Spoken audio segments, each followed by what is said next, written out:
welcome to Love in the Time of Hydra, the Agents of S.H.I.E.L.D. 10th anniversary podcast. If you are watching live, you're a day early, but if you're listening in podcast form on release day, it's October 14th. And on this day 10 years ago, some stuff was happening in the world. For the fourth week in a row, All About That Bass by Meghan Trainor, still the #1 song. And for the second week in a row, Gone Girl was the top movie at the domestic box office. A couple of Bond franchise actors celebrated birthdays. Roger Moore turned 87 and Ben Whishaw turned 34. Big day for Bond. But the most important thing that happened on October 15th, 10 years ago, was the Agents of S.H.I.E.L.D. Season 2 episode, Face My Enemy, aired on ABC at 9/H Central. Hello, I'm Jamie Jirek, and I'm here with my co-host, boyfriend, and level 2 Agents of S.H.I.E.L.D. fan, Tony Poletto. Hi, Tony. Hi, Jamie. Hello, everyone. Thank you so much for joining. Thank you for listening, whether it's live or otherwise. And we got a really good episode today. This is a big one, you guys, because we have not one, but two very special guests. First, a director known for many television shows, directed Supergirl, The Flash, The Book of Boba Fett, The Brother's Son, but most importantly, he directed more episodes of Agents of S.H.I.E.L.D. than any other director. We've got Kevin Tancharoen here, everybody. Hi, Kevin. Hello. Hi, how's it going? Oh, what an intro. Wow, thank you. And we've got another intro because Kevin's not the only person we got here today. A writer, a producer, known for Buffy, Firefly, Dexter, The Clone Wars, Arrow, but again, more importantly, Agents of S.H.I.E.L.D., Drew Z. Greenberg. Hi, everyone. That is quite an intro. Yeah. I should just duck out now and just come out ahead. We love to pump the guests up. You guys are awesome, and we're going to tell you about it. Thank you both so much for being here. If our listeners somehow don't know, Kevin directed this episode, Face My Enemy, and Drew wrote this episode. You both have such a history with the show. You were in it through to the final season, but this was both of your very first episode. So before we get into the nitty gritty, I'm curious, I know it was 10 years ago, but do you guys remember your first day at S.H.I.E.L.D.? Kevin? Drew. Go, Drew. Go ahead, Drew. I do. I do remember because it was the first season had just finished airing, and I had come in. There was we were dealing with we were bringing in some new characters, and I was sort of caught up to speed on all of that. But I mostly remember sitting around the table in the writers' room and meeting all of the writers, and we started just right away brainstorming episode ideas for the new season. And I was like, all right, I guess we're in it. I guess we're jumping right in. So it was really exciting to me, and it was a place that I'd wanted to be for a long time. So I remember being very excited about that. Cool. Kevin, do you remember? Yeah, I do. I mean, I was really nervous. I mean, not only was this my first episode of S.H.I.E.L.D., but it was actually my first episode of television ever.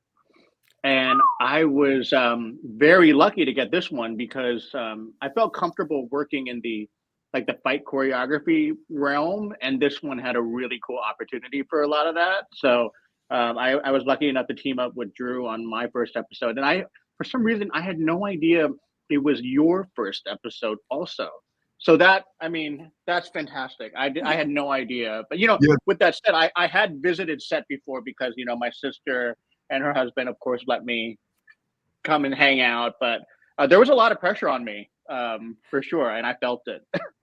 You didn't show it. You didn't show it for a second. It was amazing. You came in and you knew exactly what you were doing from the jump. It was fantastic. Thanks. Made me feel safer.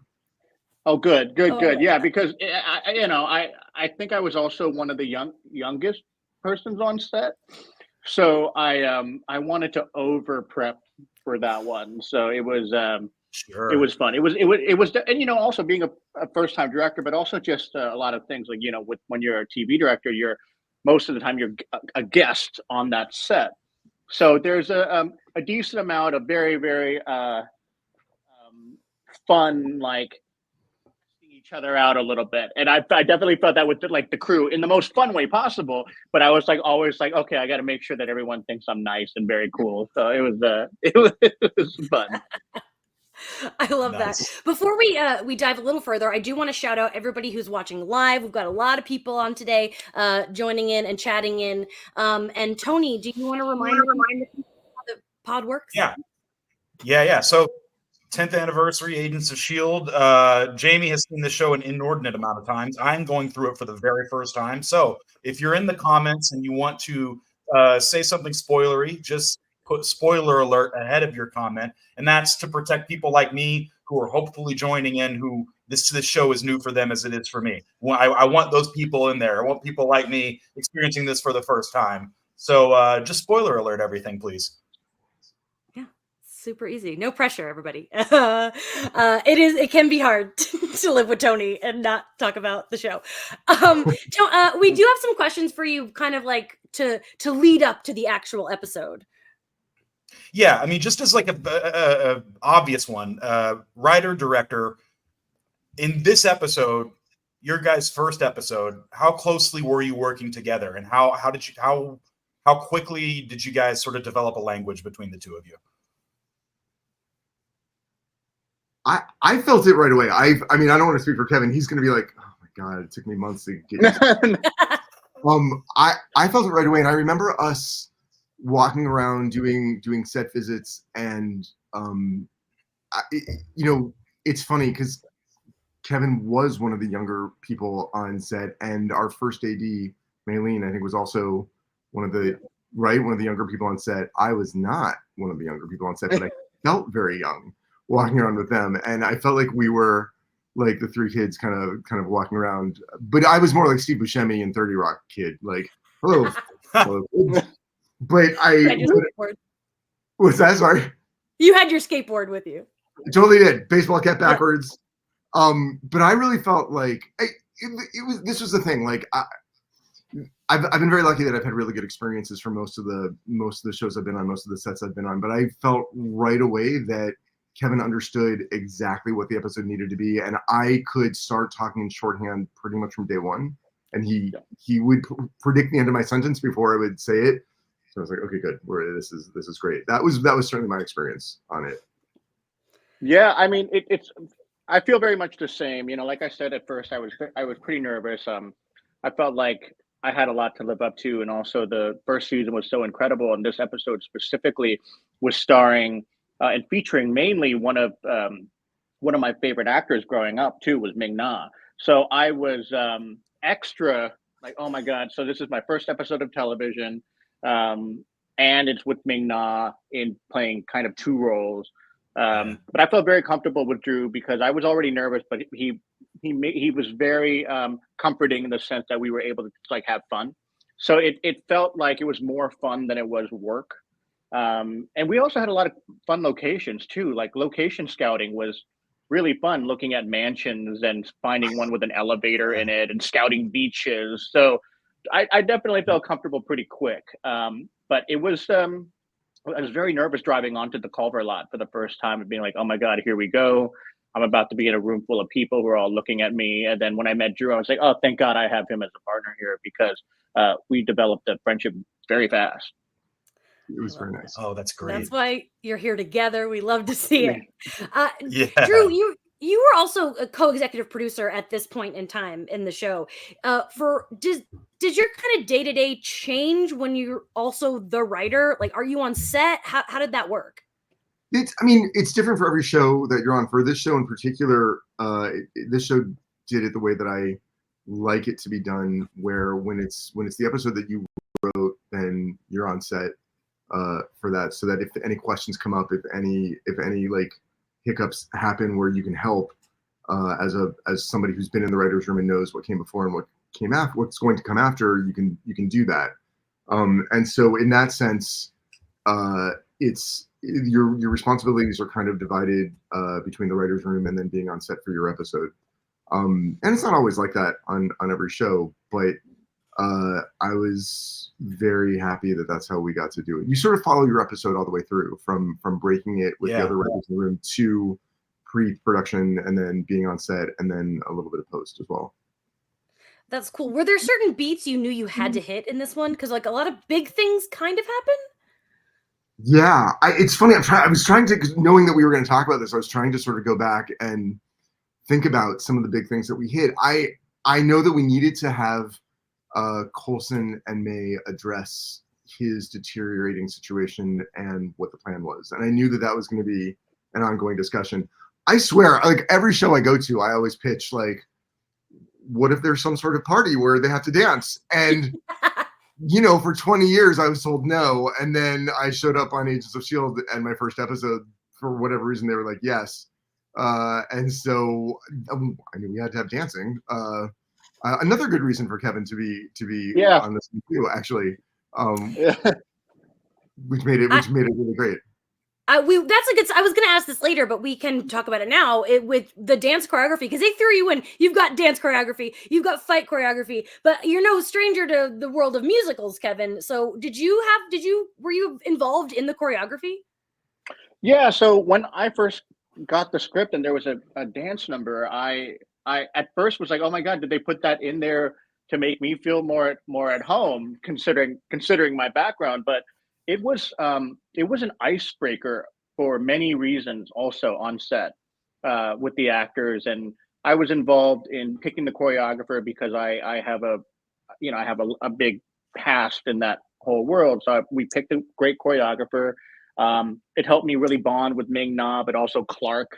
And we got them together, and filming it was actually a lot of fun because, there is no difference to me in how to shoot dance choreography and fight choreography, because at the end of the day, it is simply just choreography and you are kind of moving to a rhythm. So it was definitely a good time. We had a lot of laughs. We rehearsed when we could. And I thought it turned out really well for the little amount of time that we had. I mean, I think we were like really fighting the light the first day, was because the windows were massive. Like you couldn't escape the sun going down or whatever time of day it was. So yeah, it was a lot of fun. And I think both of them took it very seriously. Clark and Ming took it very seriously and wanted to nail it. And they did. They really nailed it. I saw a photo of them like practicing. They looked like they were on a boat. Like, I don't know if they were filming something else or it was like a giant ship looking thing, and they were practicing, and it was a really cute photo. That's funny. Was there a previous episode? Maybe it was like from when they were shooting episode 3 or It's or possible. Oh, That's very possible. That makes sense. Yeah. Because I think there's a boat episode early. Yeah, just the previous one. Yeah, that's right. Okay. There you go. Cute. They took it so seriously they were rehearsing during the previous episode. Yeah. I love actors. So another thing, this episode screened a few days earlier at New York Comic Con. Were either of you there for that? Do you remember that? Not me. No, not me either. Was it New York Comic Con? Yeah, New York Comic Con. It screened like maybe 4 days before the episode aired, and I wish I could have been there because I was at New York Comic Con when the season 5 premiere screened early, and that was like it was so awesome. It was in Madison Square Garden. It was just, we didn't know they were going to show the episode, and we were all freaking out. But so I'm sure you've had some cons though. Yeah, absolutely. I wish I'd been there for that. That would have been super duper cool. But it was always fun to take the show to cons and see like the giant. Because again, I've been on shows that like all great experiences, but some shows have been big and some shows have been less big. And to be on a show like this, where like for one thing, people actually watched it. It was really astounding to go to a place like that and see the giant reaction from people. Cool. Yeah, I mean, this fan base specifically, I think, was so like a part of the whole experience. Like, just it felt like the communication with fan response and everyone who worked on it was really in sync with each other. So and watching it with that kind of audience is very rare. I think when we're all watching it at home, for the most part, I don't know about you, Drew, but like when I watch anything that I've shot before, I'm like seeing all the things that I think are wrong. so it's hard to fully enjoy it. But when you're in a theater full of people, like at a con like that, and everyone is just really enjoying it, you just kind of, all of that just goes away. And you're like, oh my God, wow, yeah, this this really worked, and people are really enjoying it. So yeah, I wish we were able to go and see that, but we were Seriously. probably busy. Right. Sure, we were doing something else. Yeah. Not in New York. Before we start discussing the episode, I have one more question for you, Kevin. This feels kind of like an obvious question, but I'm so curious how you work with your sister. Like, does your sibling dynamic kind of come out? Do you have do you like have put on like a professional mask, or are you kind of the same everywhere? I think we're the same everywhere. That's the thing about this group, is that everyone felt like they were in an odd summer camp, in a weird way, like a superhero summer camp. Let's go make and film this cool stuff. Next episode, like, let's go make a spy, like an actual like old school spy episode where they're dressing up in like fancy outfits and infiltrating a mansion. So I thought it was a lot of fun. So I think everyone had fun. And me and my sister are very close and we have a lot of fun together. So that, I think that brother and sister dynamic on set was also incredibly valuable, because it just makes everyone have a good time. So it truly did feel like we were, like, when me and my sister were younger, I used to copy everything she did, right? Like, because I was the younger brother, so I'd always look up to her, and I would always try to mimic her. So to be able to do that on a set with a playground as large as Marvel was, that was a really special moment. It was also, since it was my first time, like, having big sister support also made me feel very at home and I don't know, just engaged in making sure I was doing a good job. I love that. Yeah, a lot of people to impress, including your sister. That's a motivational, sure. Yeah. For sure. Now is the time of the episode where we discuss how we feel about this one. And Tony, I know that people are dying to know, what did you think of Face My Enemy? A lot of pressure. We got some important worst people one ever. Yeah. No, it's so fun. This was just one of the most straight up, we're having a good time episodes that I've seen yet. And I love getting dropped into a mission as it's starting, and I'm just like, fuck, I don't know what's going on, but I'm on the ride. I like, as Drew, how the exposition is kind of dropping in, and I'm like, we're feet hit the ground running going into this operation, and it was really, really fun to experience it that way. And I just like instantly was like, oh, I'm getting Mission Impossible vibes from this. I mean, not just the masks, but like, the dancing and the infiltration and all of it was like kind of giving me that vibe. I was curious if that was like, how deliberate was that, or were you kind of writing it and realizing you were evoking that, or did you not at all? We definitely wanted there to be. I mean, I can't remember how conscious we were of it, but of the specific, Mission Impossible of it. But it's certainly, we set out to tell like a caper. This was like from the very beginning, where you've got Sky on her moped. It's definitely like there was supposed to be a sense of like caper fun with all of this, and so. We certainly that was the goal when it's so funny we're talking about this now, and I'm remembering the very first episode of TV I wrote as a staff member was an episode of Buffy where Tom Lenk drops from the ceiling in a literal like parody of Mission Impossible. He just does the full-on Tom Cruise thing. I've never realized the full circle thing that happened when I did this one from that, but it was literally the first episode that I wrote. It was definitely like we wanted it to be fun and light. My favorite thing always, whenever I can, is to do, if I can get it in there, to do light, funny, boom, punch you in the stomach with emotion. So there was an attempt by me to do that. How successful it was, I'll leave to others to figure out. But that's what I'm always aiming for. So to get to do like a spy caper adventure leading up to kind of an emotional gut punch at the end, to me, that felt like the right way to go. Yeah, the pieces were obviously there. I mean, everything that's going on with Fitz is pretty dour. And so that works great. Like every time we're back to him, it really is a nice harmony to all the fun that we're having. And then ultimately the last scene with Coulson and May, which I'm sure we'll get to, is got some real heat to it. So yeah, I think you nailed it. Thanks. Yeah. Kevin, did you rewatch the episode? Do you have are you able to look back and say how you feel about it just as an episode of television, or is that too hard to do? No, I think there's been enough space from it now that when I rewatch it, I actually just have a lot of fun memories. And I really do love that, as you were pointing out, Tony, that it was a we're having fun episode that definitely set up the larger story at play across the whole entire series. And yes, there were serious moments, but the moments of levity were also there. I also loved that a lot of it was dealing with the family dynamic of all of our team members. So everyone was not only focused on the mission, but they were also like having fun with like, how friends or family have fun with each other as well, or poke fun at each other. But that was something that I had a lot of fun with, was the banter. Like all of the stuff when they were in I don't know what you call that, the room where they all talk all the time, but in that case it was On the bus. the room with the desk. I don't know what we called it at the time. Me either. But yeah, but Big plane room. The chat yeah, knows. big Big plane plane room. room. We had Sky in there running point, and they were all just kind of joking around with each other. And Hunter was talking about his crazy ex, which we later find out who that is. That stuff was just as fun as shooting all the fight stuff, also, because there's a rhythm to that too. Yeah, totally.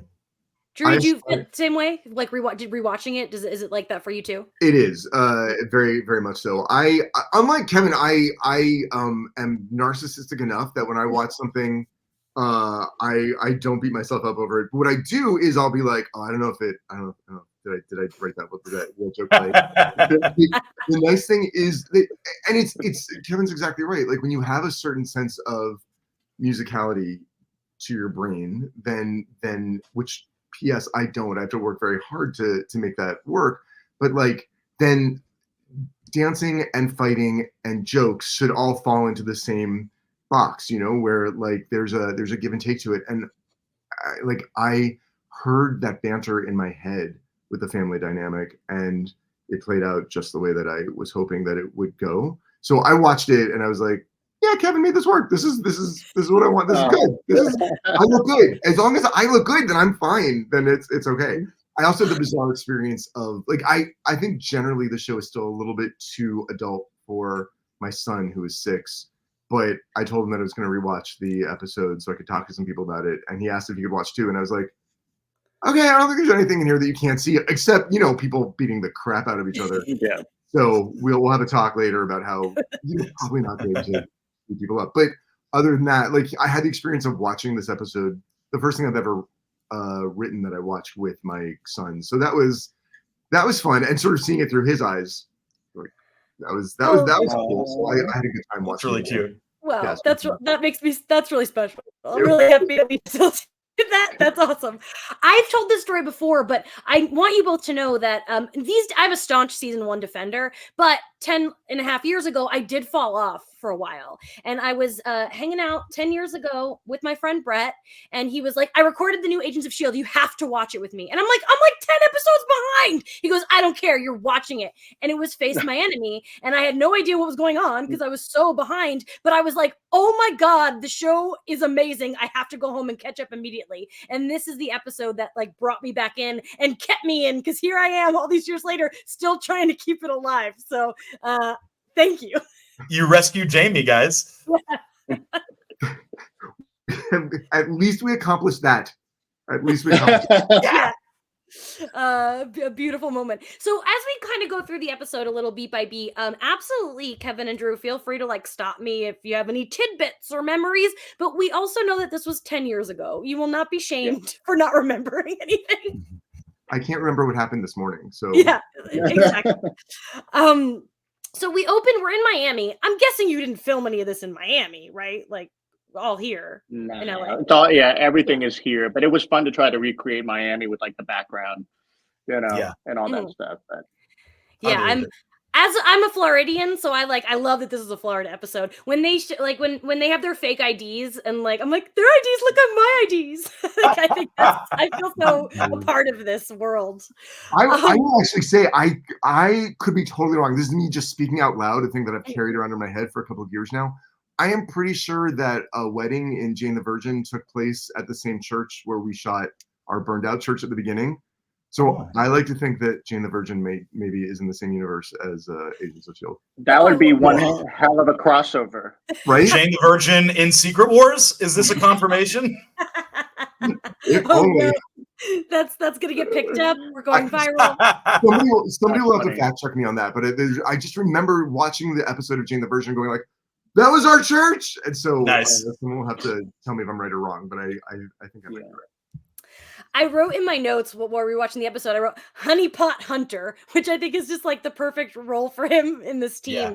And it made me wonder, Drew, just counting this specific lineup of season 2 characters, did you have a favorite person to write for? Like someone you love getting in their head and speaking for them? I love all of them just the same, Jamie. They were Sure.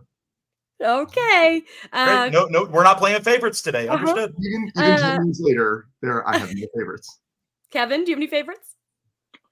I mean, I think at different times for different reasons, really, honestly, like they all do. And I know this sounds like just the interview answer, but they all do like support each other's like way of banter and personality.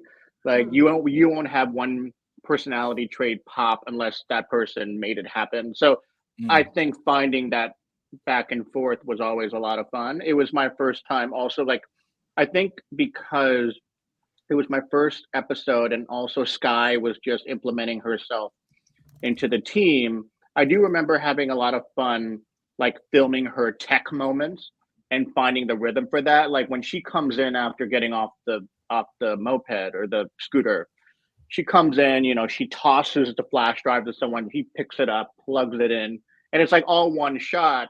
And that felt very Mission Impossible to me. So figuring out like, and we'll come to find out later that Chloe was brilliant at choreography, but like all of that had to be timed out so perfectly with the Steadicam operator. Like comes in, throws it, catches it, boom, comes around, she types in, the camera pushes in, she looks up. So it was finding that energy with her character because, you know, sometimes it's hard to make somebody typing at a computer interesting, right? And they're just kind of doing this, kind of like Felicity and Arrow, right? You have to figure out how to make that fun, and she does it very well also. So I think for me in that scene, that particular room was the hardest for me to make it energetic. So yeah. Cool. That's awesome. Cool. Then we get Coulson and May looking so hot. Drew, did you read like, I want May and Clark to look hot in this episode, so I'm gonna write this. Probably. That was probably in my head. I don't remember, but that sounds like me. That tracks. Yeah. Right. I like Tony, like literally looked. Clark came out and Tony went Zaddy out loud. Jamie taught me about Zaddy, and now I like to. And in fact, I think Jamie taught Clark Gregg about Zaddy. I did. I did teach Clark what Zaddy was. Doing good work, Jamie. That's exactly right. First of all, he looks great. They always look hot no matter what. That's important to say. But I think definitely the idea was to have lots of fun and say like let's dress up. I do want to shout out our spotlight episode with Anne Foley that we did. It was all about season 1, but I brought up this dress. I was like, I know we're not there yet, but we have to talk about the dress. So listeners, if you haven't listened to that, go check it out because May's dress in this episode is probably my favorite costume piece in the whole series. It's pretty great. It's great. And she had to do so much in that thing too. So it's a very testament to Anne and her team to make a dress like that fit every situation that she had to be in, you know? Yeah. Right. Absolutely. And then of course we talked about the dancing. But I am curious about the rehearsals. Do you remember, Kevin, if it was like, did they pick it up pretty easily? And also, what about the people in the background actors? I have thoughts on this too. Yeah. My son asked me about that too. Oh, sorry, really? I didn't interrupt you, Kevin. My son asked me if the people in the background also had to go through choreography. So I think we put it. So they picked it up pretty quickly. I think it was finding the thing about that specific kind of dancing is that, you know, unlike hip hop, there's not necessarily like a drum to really follow along to. It's like you have to really vibe off of each other and one leads the other and vice versa. And the music doesn't have like a drum beat that you can just kind of click onto and go, oh yeah, we're on or we're off. So that was something that I remember was probably the most challenging. They got the steps immediately. It took it took some time for them to really kind of get comfortable with it so that they can make it look as organic as they did. But timing it with the music that we ended up having to dance to it was probably the most challenging. And it's just a pet peeve of mine. But whenever I see in movies or in TV and there's like a club scene or a big scene with a lot of music in it and everyone is on their own rhythm, you're kind of like, why is everyone just have no rhythm in this club? And that's because they usually have to put the song in after, and because you can't play music while people are talking. So we tried our best to use a thump track, which you can in post take that frequency out completely, so that the dialogue can be clean. But you have a hit or miss with the background. I think we asked people with any sort of dance experience to be in the foreground, and people who weren't necessarily the best kind of let them fall into the distance.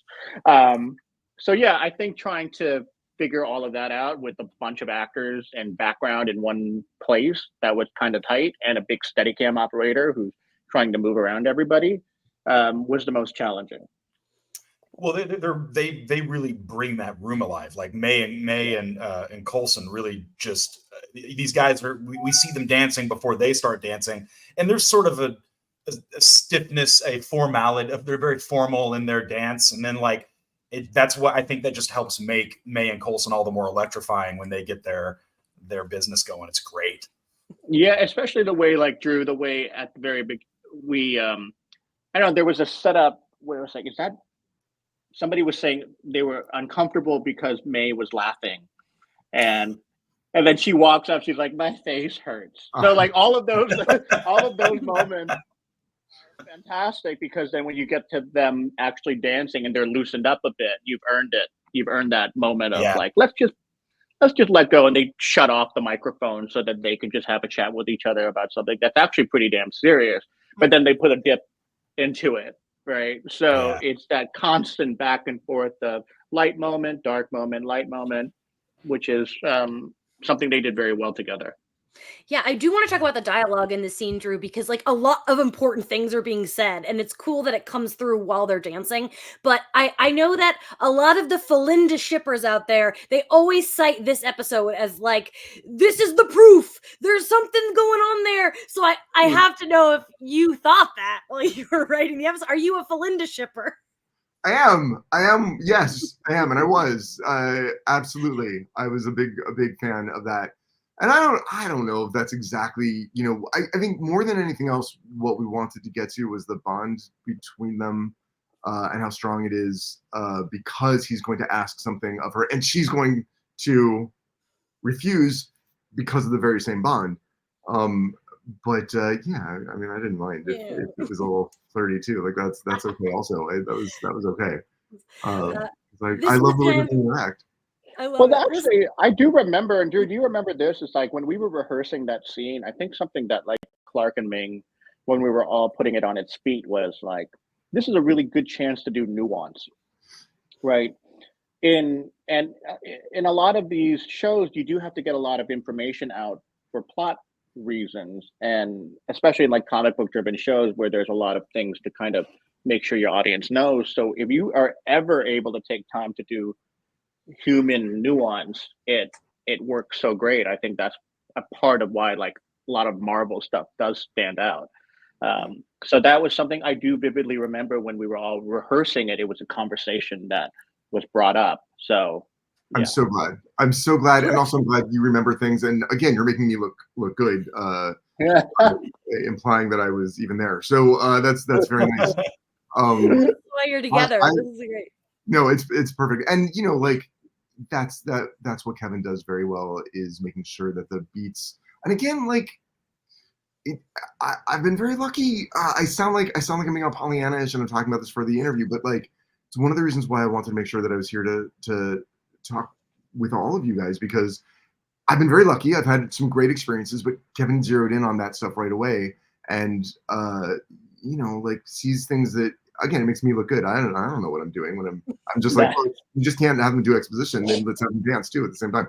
But then you make it with the actors. You and Clark and me get to make it look interesting and get the exposition out while still talking about character and nuance and emotion, and that's the way I feel like it always should be. Yeah. Thanks for that. Tony, this is the party episode where I ask about where you at in your shipping life. Are you shipping them a little more after this? Where are we at? Well, I in season 1, I was like, they definitely have a chemistry and they definitely have a little bit of a spark, but they're both like such consummate professionals that neither of them are going to ignite it.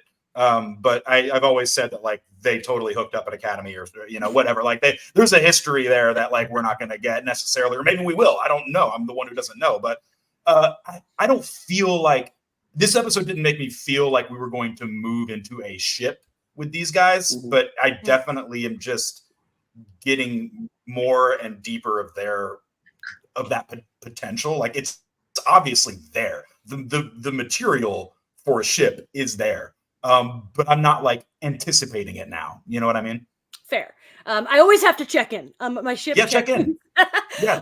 Then we get an amazing where Coulson says "yo" and punches the guy out. That is such a good moment. But they're in the elevator.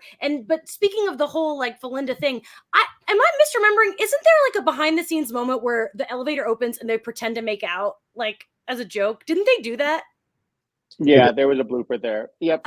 I tried to find it today and I could not find it, but I know that's in my brain of them like doing one of these. That's right. That is there. That showed up on some blooper reel somewhere. Yeah, I don't remember where, but also there was I love that you brought up that yo, because that was a really fun moment to shoot. And then there was one really great line right before the elevator doors closed that I can't fully remember what it was, but it was such a punctuation on that scene that again added to the nuance of both of those characters. I think another thing he that compliments her dress. Yeah, he says I really like that dress. Yep. Yeah, and she smirks. That's what it was. And she smirks a little Mhm. bit, and she's already in like very serious mission mode. So that's like family shit where it's dead serious, but then you fuck with your best friend. Oh, sorry, when you like mess with your best friend a little bit. Yeah, it's great. We say fuck a lot on I here, love you that. Yeah. Your son is not here anymore. He's not watching this one. That's totally fine. Also, he's heard it before too, so that's fine. And then okay, so back on the bus or in the playground, everyone's talking about like their exes and their bonding, and this is really important because we have it like this is a new team. Hunter and Mac are really new, and I just want to talk with everybody here just how it feels, the importance of Ward is gone, Gemma's gone. How do we connect these new people? And hopefully do it in a way where it's still relevant to what it's both. Again, it serves that purpose of like providing us with really important character background for all of our characters, the ones we're just meeting, Mac and Hunter, but also at the same time it isolates Fitz, and hopefully it accomplishes that goal of here's a thing that he really doesn't want to talk about that happens to be the conversation that everybody's talking about right there. So if you can have fun with it and learn about the new characters while also shining a light on the very serious emotional situation that Fitz is in right now, then great. Then that's what we're aiming for, I hope. Fitz is so important in this because he's like a device for us getting to know these people because we don't know these people, and he's standoffish and there's an awkwardness and a discomfort. So he's like kind of our vessel experience-wise for getting in with this new crew. And I thought that was a really great use of him. Agreed. He can be our eyes into them. Yes. Kevin, when you're filming this, we have that like the Gemma who's like not real. Did you like kind of do anything with that in terms of like filming her in a way that she's not there, if that makes sense? I think it was nothing complicated, really, to be honest. Like, I don't think it really necessarily needed a visual motif for you to know what was going on. It was more about showing her in the frame, and then you cut to someone else, and then cut back, and she's just not there. I think there's kind of a visual language that audiences understand when it comes to that specifically, and also just the way she was dressed and was enough, I believe, to really make that kind of just very clear. Totally. Then so once we get Agent 33 gets the mask. Winter Soldier's back. We love any nods to the greater MCU. We talked about the Mission Impossible stuff, but then she goes, puts the device on the bus. That's when we get to the scene with Coulson and Agent 33 pretending to be May. And this is like, there's so, like, the writing and the directing is doing so much work in this car conversation. And do you remember together kind of talking or discussing, collaborating this specific scene? Because I feel like this is a moment where both of you really had to tune in with each other. I mean, Drew really ran that ship for me, to be honest, because I coming into it and him being a bigger part of the whole show besides because I wasn't as much as he was kind of really in the weeds with all of the other episodes. So I really relied on Drew to help me out with what are the moments that Coulson would be a little suspicious about and what are the subtleties that would be a little weird. And making sure that, because they're also both super spies, so it can't be too obvious also. So it's a really delicate balance in a way. I remember nothing, but I will say that I was really, when we were rewatching it, I was really impressed with the fact that Ming was able to play both sides of that, where she's being a super spy who can't let on, but we know that her answers are different than the answers that that May would give. And I was like, oh yeah, that's exactly the way it's supposed to be. That tracks really well. Yeah. Whoever worked on this episode, they did a great job, I was thinking. Yeah. For me, it was the giveaway was the smiling. Like they said something about coffee, like, she doesn't like coffee, but I was like, girl smiling way too much, punch her, Clark, and she did, and he did. So yeah. Yeah, it was that was a really great moment. And I also think, like, with those types of scenes, like the showing the person's face react to the wrong answer is so effective. It's like we've all been I don't know, I always use the analogy of like a very uncomfortable family dinner where no one's saying anything, but you definitely know something's wrong and off, and people tune into that more than they know. So yeah, those are the moments that I think, and Clark and Ming were both really good at selling those moments. It's like small little ticks in their faces and whatnot. So 100%, they're so good. This is where we get to the moment of the episode, the May fight. I think it is safe to say this is my favorite hand-to-hand fight in the entire series. It is just so juicy. The fight choreography, the stunt choreography, everything. I know that Kevin, you worked with some of the stunt folks on Mortal Kombat, so you had an existing rapport with them. Just anything you want to tell me about the rehearsals, how this went down? It's awesome.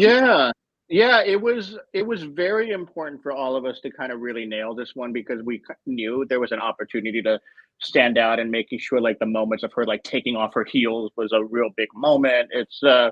But Matt Mullins was somebody I had worked with already. He played Johnny Cage on Mortal Kombat when I was working. So him and I already kind of we knew each other's styles in a way. So we knew how to choreograph the camera very well together already. And we really rehearsed it a lot. And it's also a testament to our second unit director, Gary Brown, too, who just really embraced coming and making sure that specific fight scene was almost like Lego blocks. And it really did have to be because of the visual effects. But I remember coming up with moments with Matt, particularly when she does a flip and grabs her head and slams her on the table. Which it was inspired because I think the week before that I was rewatching The Raid a bunch of times.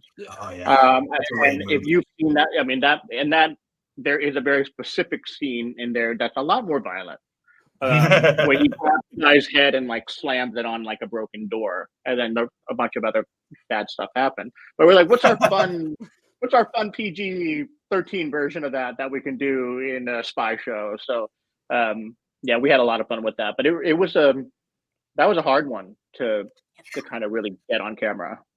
Yeah, I do want to shout out Mark Kolpak and the VFX team because Yes. it just all looks really good. And I don't know how closely like you work with him in these episodes, but I want to get him on the pod really badly because he does some impressive stuff for network television. He's great. He's really great, and he's a big collaborator, and he just knows every reference you throw at him.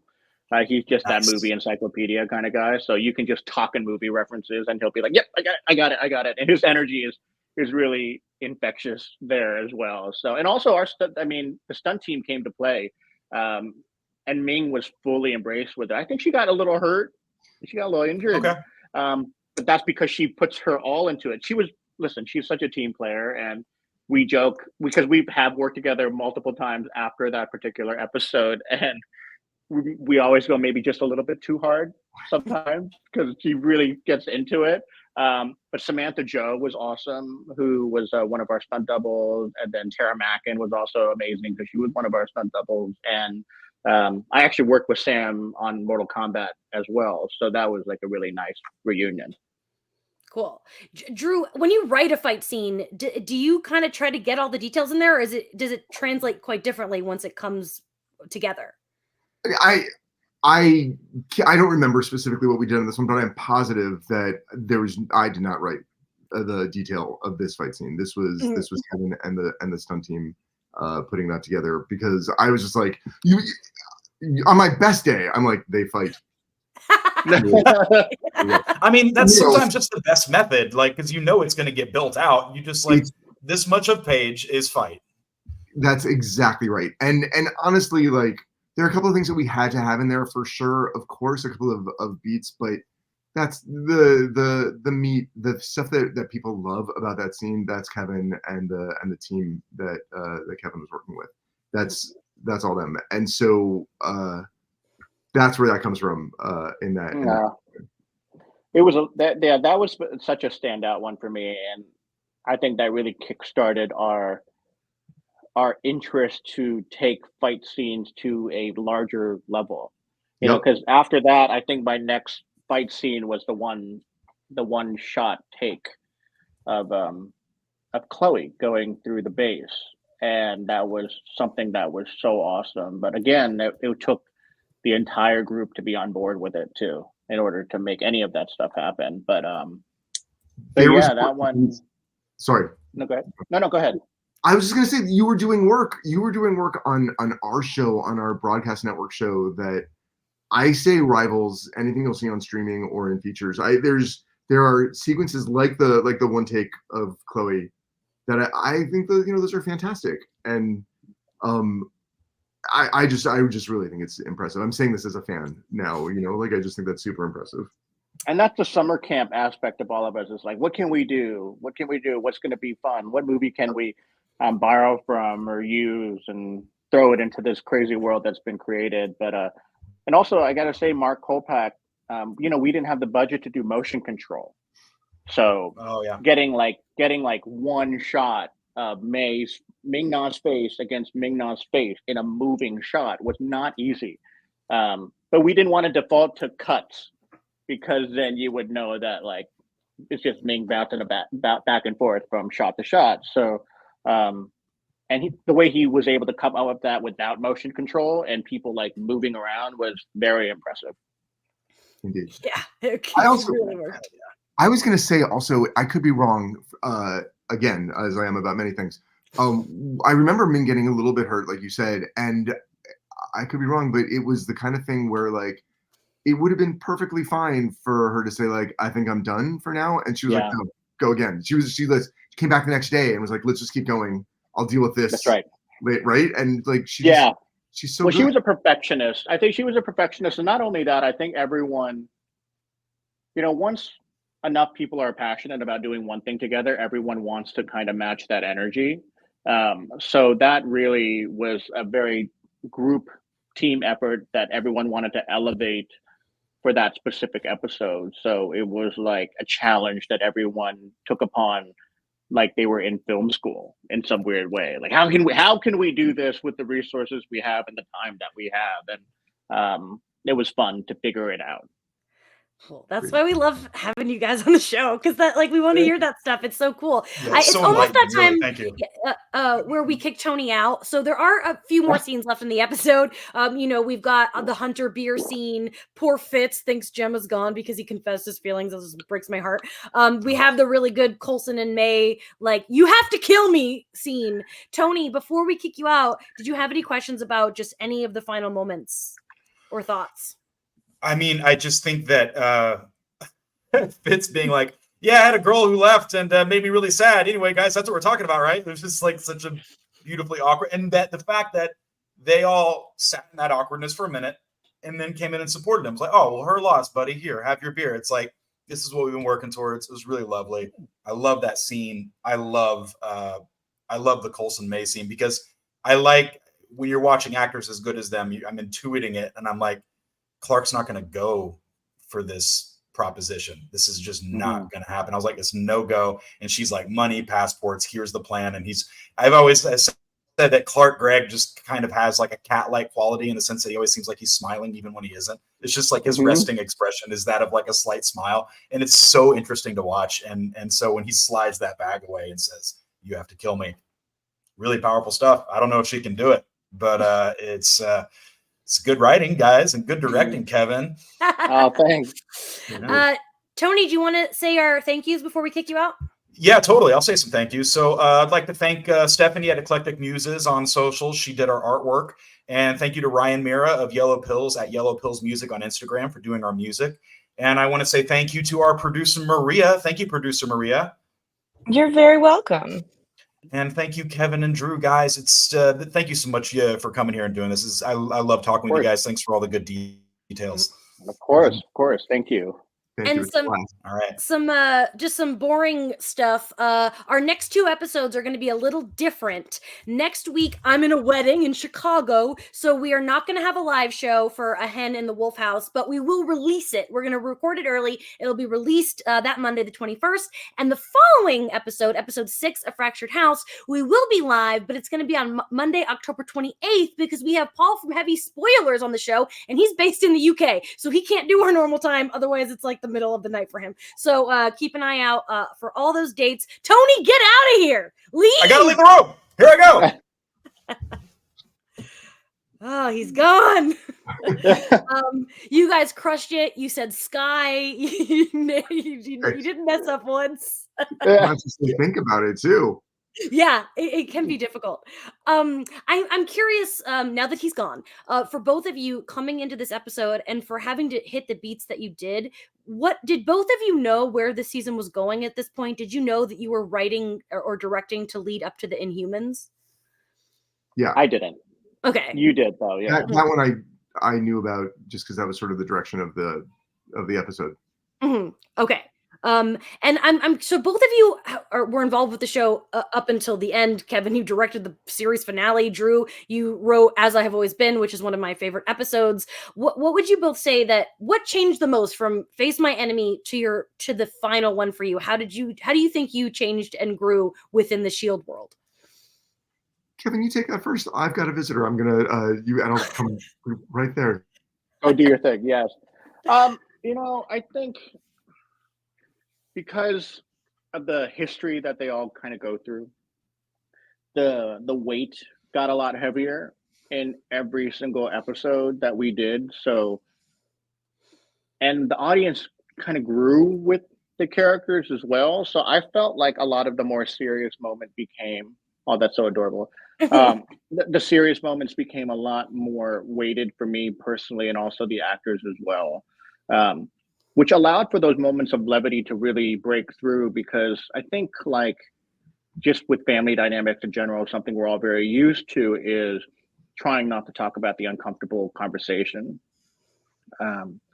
We tend to always try to like joke our way out of it or whatnot. And we were able to play with that kind of relatability up all the way into the very end, because there's so many things that you just don't want to admit that are happening, but they are. And they have to face them, and they have to do it with each other. And the fact that they all care about each other and want to make sure no one is, going through anything alone. I just felt like a lot of those moments became a lot more serious for me. Where in Face My Enemy, we did afford to have a lot more fun Just like Yeah. a lot of fun. Even though mom and dad were dealing with a very serious issue, the kids didn't necessarily know how much of it was going on.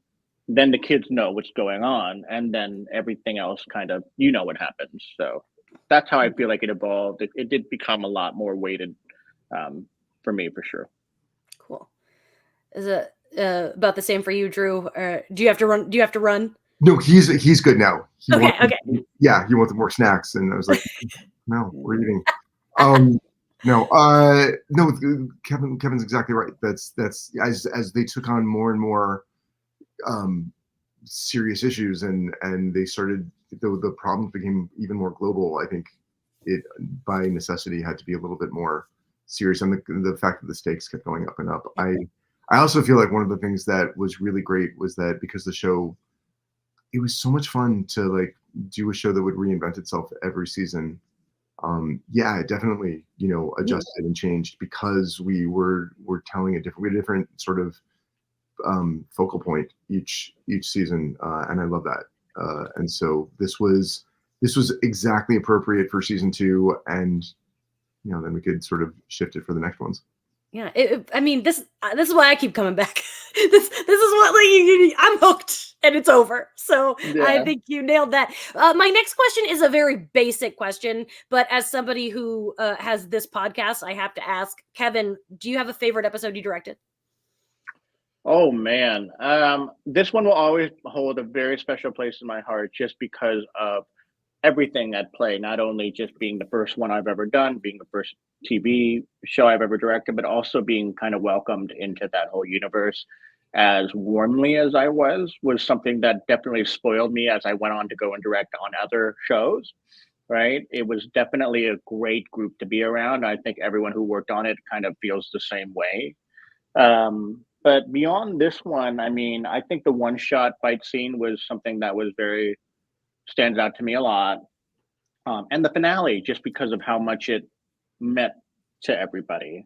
And it was really sad to shoot the finale. I mean, it wasn't just the like the characters going through something, it was the actors going through something, but not only that, it was the crew going through something, and the writers and the producers, because we were all staying by, and that was hard to wrap your head around, honestly. Yeah, we all felt it. I was sad that I wasn't going to be writing about it anymore. Like, that was part of my job, my favorite part of my job. Drew, same question. Do you have a favorite episode that you wrote? I mean, this really is, no joke, right up there. I also got very spoiled when I came on to this one, because I mean, I love them. I love every episode that I got to work on so much. This was very special for me because it was my introduction, because it just, I think it came out so well. I think, like Kevin, beyond this one, if I look at, what happened beyond this one, as I've always been, it was very personal in a lot of ways for me, and so much fun. So, like, a puzzle that I never thought I'd be able to crack, and the writers and Elizabeth helped me crack that puzzle. So it was really satisfying to sort of all of us sort of bond together and come up with that thing. And then some of the scenes were really personal for me and for my life. And so, man, I really had a good time doing that one as well. That was really fun too. Well, mark in your calendar, 2030 is when we'll be covering that episode. So we'll in all those years, that's crazy when I think about the commitment we've made to doing this podcast. But beautiful answers from both of you. I genuinely, I cannot thank you both enough. This is, having you both together just was, I think, the perfect combo. I love this episode. Before you go, Kevin, any final thoughts? Anything you want to plug? Social media, anything like that? I don't necessarily need to plug anything. I just hope that this show finds even bigger audience as it lives on, because I do think that no matter how many years we move away from this, the actual storytelling in this show is timeless. The themes are timeless. The fun is timeless. And I do hope that as audiences grow up, they find themselves becoming a fan of this show. And it seems to me like it is. Like, I still get people who are going like, oh my God, I just found Agents of S.H.I.E.L.D. and I can't get enough of it. So Yeah, that's just my hope. I love that. Drew, final words? Kind of the same deal. Like who has anything to plug these days? Fair. But I really, really want to say that like this was. I've been very lucky in my career. I've had lots of good experiences. This was the most fun that I've had on a show. This group of people, for the number of years that I had the pleasure of getting to be on the show, made it so much fun to work on. The cast and the crew and the writers and the execs and like everybody who was involved with this show, the directors who came in, I consider myself very lucky, and so I'm glad that I hope people are still enjoying it. Like Kevin said, I hope that more people get to find it, because what a joy it was to be a part of it. I don't get to say that about every show that I was on, and I can legitimately say that about this. It was fun for us to make it, for me to make it, at least. I don't want to speak for everyone else. And so I hope people are having a good time, watching it. Yes, a beautiful place to end. Thank you again. We will see everybody next week. The introduction of Bobby Morse next week. It's a big one. Good night. Have a wonderful week, everybody. Thank you so much.